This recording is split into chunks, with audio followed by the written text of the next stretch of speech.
Steel is already up, as well as temporary treads. The temporary treads need to come off first, and permanent treads need to be installed. I'll tell you why. This is the view at the bottom. As you walk up, you can see this handrail needs to be in line with these handrails. This setback from the edge, the posts, are going to be set back a certain distance that's really going to be determined by the treads, or limited by the treads. The treads have to go on first, as well as these posts here. Then you'll know how far back to set these posts, and you need to make the rest of them all have the same setback as this section right here.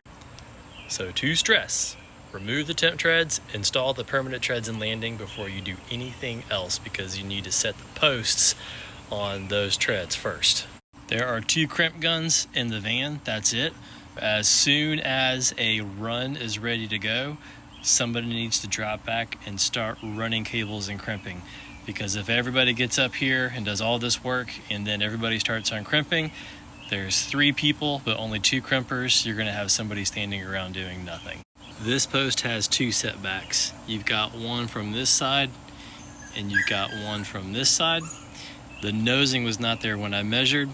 You're gonna have to play with this one to get this setback in the right spot. You can do that by setting it there and clamping it and installing the bottom cable, just to see if you're gonna clear all these steps down to here. All right, if we walk up here, come all the way around upstairs, there's just one post right here. This is gonna be up against the wall.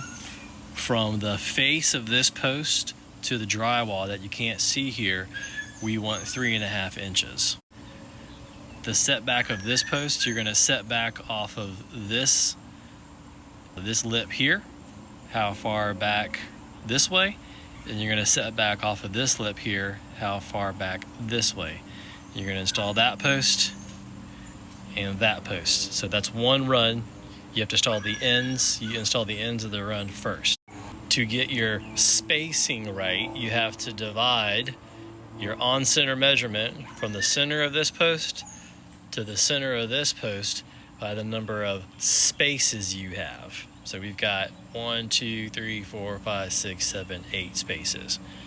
So if this was 16 feet, it's not 16 feet. You would have 2 feet between each space, but you're gonna have to measure this after you install it, divide that by 8 spaces, and then that's gonna be your on-center measurements. And you need to get that as exact as possible, because if you're off by 1/8 on each one of them, by the time you get down here, this one will be off by 1 inch, and you're gonna see that. Repeat those steps for this run and this run. Show Donnie the whole layout. That's gonna be the superintendent on site. Tyler knows who that is. He might not want this installed at all. You don't need this for code. It comes included, but he might not want it, and ask him if he wants that. You can save a little bit of time and you don't have to do as much work. And once you put it in though, there's no going back. So just double check with them the entire layout. You don't have to suggest anything. You can just say, hey, this is what we have so far. Is there anything you want to change? The only things you can really change are going to be taking this out right here. That would be pretty much it. So let's quickly go through the drawings. We've been on this one. Always read your details down here. This will tell you a lot of good information. This is page 2. This will tell you which treads are going to get posts. And pay attention, some posts go towards the back of the tread, some posts go towards the front of the tread. That means these posts are different heights. The ones at the back are taller than the ones that go at the front of the tread. So you can see here we've got a kind of mid-tread depth that's on this landing, forward tread, a forward tread, a back of tread, and a front of tread or the landing. So pay attention to which posts go where. These are all going to be labeled. So this is important here. We planned for 2 7/8 finished wall. That's the dry wall. This tread is right here. That's what we're looking at. From the dry wall back to the center of this post, 2 7/8. That's what it's supposed to be. Page 4, we have some measurements, 3 1/4 gap between. You have some flexibility here. Remember, if Donnie decides to install this side needs to match this side. This gap has to be 4 inches or less. It can't be 4 1/16, it won't pass code. 4 inches or less. They've got 3 1/4 here, but you're not married to that. So if you do install this handrail here, whatever the distance is from the tread over to the center of the handrail, you need to match on this side. Page 5, they're giving you a measurement again. You have some flexibility here. You don't have to do it like this. This portion is right here on the landing. Look out for these parts. This is how you connect the handrail on the angled section up to the flat part. Post spacing based on customer provided measurements. If environment is different, post spacing may need to be adjusted on site. Good, they started putting that in red letters. Page 6 and 7. This is at the top of the stairs. Your stairs will be over here. Walking out to the first part of the, I don't know what you would call that, the first corner. That's the first corner. This post is the same as that post. That's the second corner. And this post is going to be the same as this post. And we end over here up against the wall. And from this edge of the post here to the wall, 3 1/2 inches, or 3, I'm not sure what I said. The code is 4, but keep it at 3 1/2, keeps it safe. They show this backwards. It doesn't really matter. I guess this is the wall side because they got this overhang into the wall. You know how to install a handrail. Mitered corner, come over to the wall. Page 9, some more measurements that might not be perfect. Page 10, some more non-perfect spacing. Now these get a little bit more critical. Each post has a setback from the nose. It's going to be close. If you get the treads perfect, then you can follow these measurements. What I highly recommend doing is installing this post 6 1/4 inch of the landing back to the center of the post. Install that one.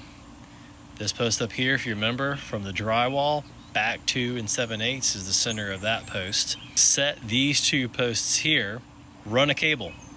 Just run a cable and pull it tight and install your first cable through these posts while they're sitting there unattached. Then put them at the setbacks that they have here from the edge of the tread to the center of the post. Make sure that cable looks nice and straight. If it does, go ahead and screw it down. Use a string. Set this post using your 6 1/4, and it's not on here. Oh, it is 2 7/8. You install these 2 posts. These will probably get you close, but they might not be exact. Run a string through the hole for the bottom cable, pull it tight. Make sure that string doesn't touch any of these posts as it goes through the holes in the post. Then you're in the right spot. Little recap. You have to install this run first before you install the rest of these. Because remember, however far back from the edge from this ledge is going to be determined how far over you can come on these treads. You want at least a 1/2 inch from the base plate to the edge of the tread. If you come all the way over, you might have a variation here that you have to match all the way around. You also need to double check your blocking here. Make sure you're landing in blocking. You might have to scoot these further from the edge of the tread. So this is your starting point, is right here, figuring out, measuring back the nosing where your blocking is going to be, and also taking into account where the edge of the tread is. See all these posts, the BR5, B5, B5, and BC up, they're all a little different. On the bottom of the posts, you're going to see which post is what. So all these should be A25s. These might all be A13s. These all might be, this A10 is going to be special, but all these are probably going to be labeled the exact same thing. They don't have it on this drawing, but there's a good chance it's going to be called A25 for all of these. Handrails, very important. Make sure you're using the correct handrail in the correct spot. You don't want to take this 13-foot handrail and cut it and put it where this 12-foot handrail goes, because in the 12-foot won't work for the 13-foot.